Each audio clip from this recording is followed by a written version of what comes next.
Hello world, this is Edward Bevilacqua from Ciao Tutti and the Italian American Club.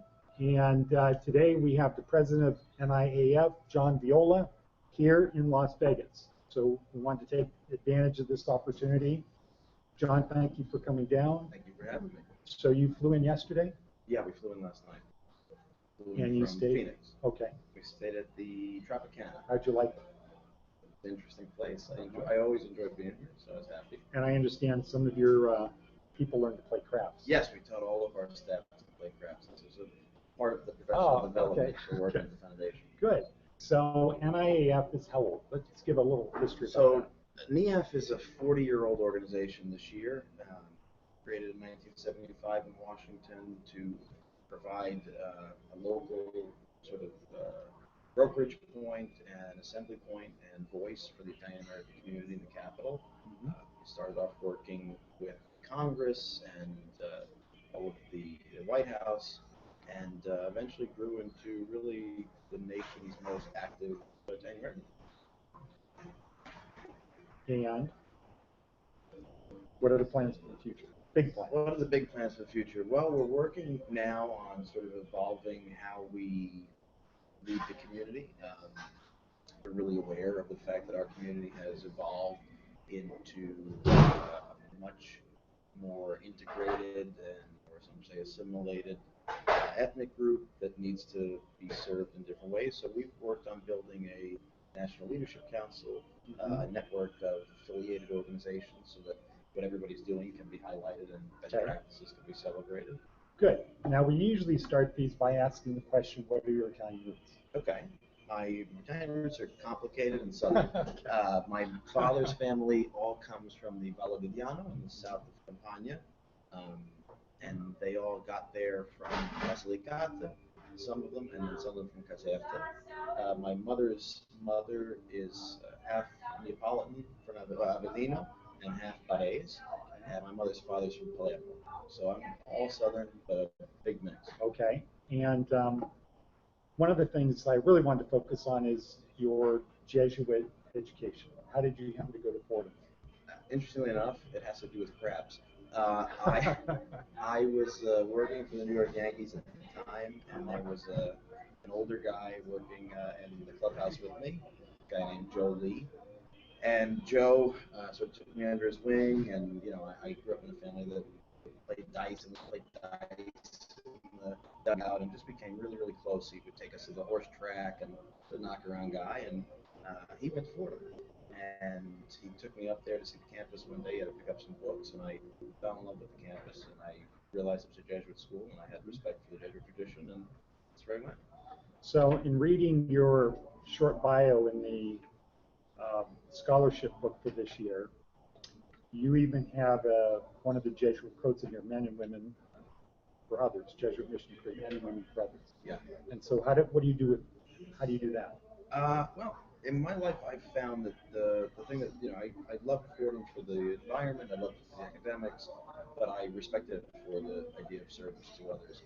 And that was a big part of what I did there. Global service projects, traveling with the Jesuit Volunteer Corps and the Mercy Volunteer Corps. So I've been doing that for a long time.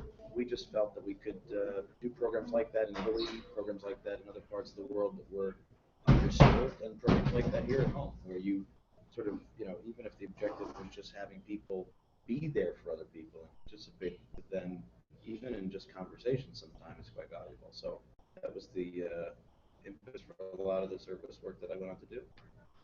Now tell me about, tell the world about Elite. So was that your first project? That was the first project I did after I left Fordham, yeah. It was a project with some family friends of ours that got together, and I grew up with learning disabilities. And it made... What kind? Oh, gosh. I don't know, how long is it? Dyslexia primarily and attention deficit disorder are my two real butt kickers. But it made the academics really difficult. And when I grew up in an old-fashioned Italian family, so we didn't think about those things. Right. And when it finally got to the point where I had to address the issues, I was in college. And the Jesuits in Fordham were great about it. They helped me get testing, they helped me get the treatment through the process. And I thought, wow, I'm really blessed, and I'm really fortunate that I have a family that could send me here and a school like this that can help me. but other people that don't. So Elite was born actually as Eliminate Learning Impairment Through Education. It was about giving people just awareness of the fact that it's not a matter of something wrong with these kids. It's a matter of them being different in a positive way. Okay. Simply learning differently. And we only have 2 questions because we're short of time. We've got this big event, and you're the honorary guest. That's what they tell me.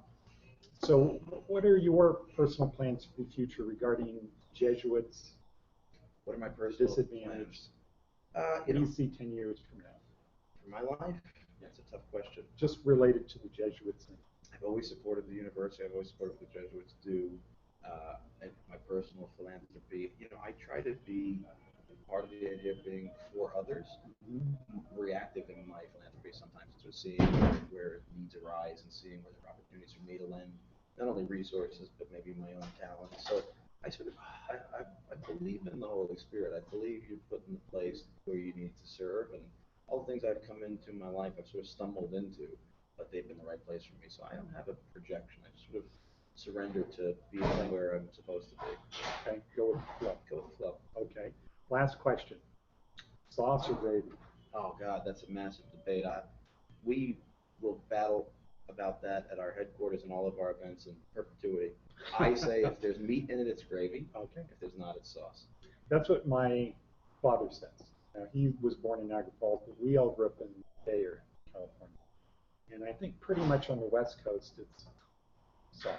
Yeah, gravy seems to be geographically located, like limited to the Northeast. But I think you go to even French culinary dictionaries, a gravy is based off of the protein stock. Okay, perfect. I want to say hello to Umberto Mucci. Yes, our mutual friend. Okay, and so he's coming. He's going to be in Washington next week, right? You know what? I'm not going to be in Washington next week. Oh, you're not. I don't know who's where. Okay. Yeah. So. Umberto's a great crusader for our community. And I think he fits in very well with the big vision that you talked about a little earlier. Yeah, he's a totally free, passionate guy who will go anywhere that helps the Italian community and highlight anything of good work, regardless of affiliation or inspiration. That's so needed. So needed. Well put, John. Again, thank you for coming to Las Vegas, and we look forward to having whatever we can do in Las Vegas to support you and your efforts. We're here for that. We're happy to be here. Thank you.